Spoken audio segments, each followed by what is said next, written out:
Halo sobat pencinta berita update militer, bagaimana kabar kalian? Semoga sehat dan bahagia.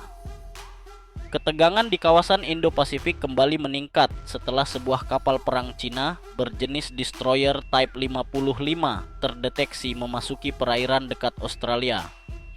Tak hanya sekadar berlayar, kapal ini juga dilaporkan melakukan latihan menembak yang tentunya memicu reaksi dari Australia dan sekutunya.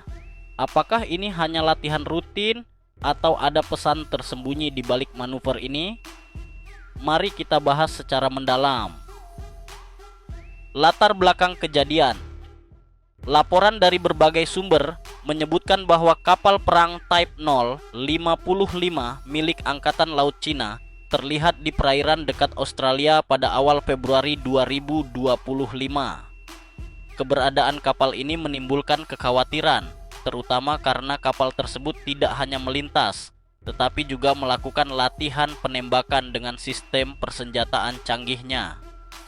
Pemerintah Australia melalui Kementerian Pertahanan langsung merespons dengan mengirimkan kapal pengawas dan pesawat patroli maritim untuk memantau pergerakan Type 055. Sejumlah analis pertahanan menilai bahwa kehadiran kapal ini bisa menjadi bagian dari strategi unjuk kekuatan Cina di kawasan Indo-Pasifik, terutama dalam persaingan geopolitik dengan Australia dan sekutunya, seperti Amerika Serikat. Mengenal kapal perang Type 555. Type 555 atau dikenal juga sebagai Nanchang Class Destroyer adalah kapal perusak destroyer generasi terbaru dari Angkatan Laut Tentara Pembebasan Rakyat Cina. Kapal ini didesain sebagai kapal perang multiperan dengan kemampuan tempur yang sangat canggih. Spesifikasi teknis: panjang 180 meter, lebar 20 meter, bobot sekitar 13.000 ton, kecepatan maksimum 30 knot, jangkauan operasional lebih dari 5.000 mil laut. Sistem radar Type 346B Dragon Eye dan X-band radar dengan kemampuan deteksi tinggi. Persenjataan utama: 112 Vertical Launch System VLS yang mampu meluncurkan rudal permukaan ke udara HHQ-9B, rudal jelajah serangan darat CJ-10,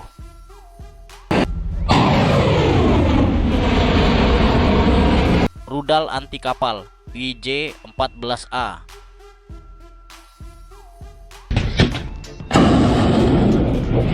meriam utama HPJ 38 kaliber 130 mm untuk serangan permukaan,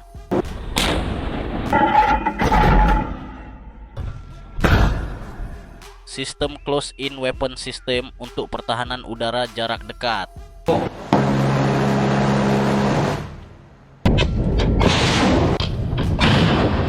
torpedo dan sistem peperangan anti kapal selam, helikopter Z-20 yang digunakan untuk misi pengintaian dan peperangan anti kapal selam. Latihan menembak, pesan tersirat untuk Australia. Latihan menembak yang dilakukan oleh Type 055 di perairan dekat Australia jelas bukan sekadar latihan biasa. Dengan ketegangan yang meningkat antara Cina dan Australia dalam beberapa tahun terakhir, manuver ini bisa diartikan sebagai sinyal politik dan militer. Beberapa kemungkinan alasan di balik latihan ini antara lain unjuk kekuatan. Cina ingin menunjukkan bahwa mereka memiliki kapabilitas militer yang mampu beroperasi jauh dari wilayahnya. Respons terhadap aliansi AUKUS. Cina sejak lama menentang aliansi antara Australia, Inggris, dan AES AUKUS, terutama rencana Australia untuk mendapatkan kapal selam bertenaga nuklir.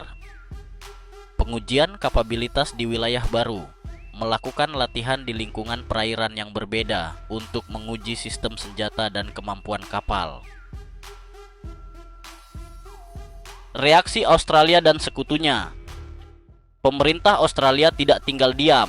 Beberapa langkah yang diambil untuk merespons latihan ini antara lain: mengirim kapal perang dan pesawat patroli untuk mengawasi pergerakan Type 055, melakukan koordinasi dengan sekutu utama seperti Amerika Serikat dan Inggris, meningkatkan latihan militer bersama di kawasan Indo-Pasifik untuk menunjukkan kesiapan pertahanan mereka. Amerika Serikat sendiri mengecam tindakan Cina ini dan menegaskan komitmennya untuk mendukung keamanan sekutunya di kawasan.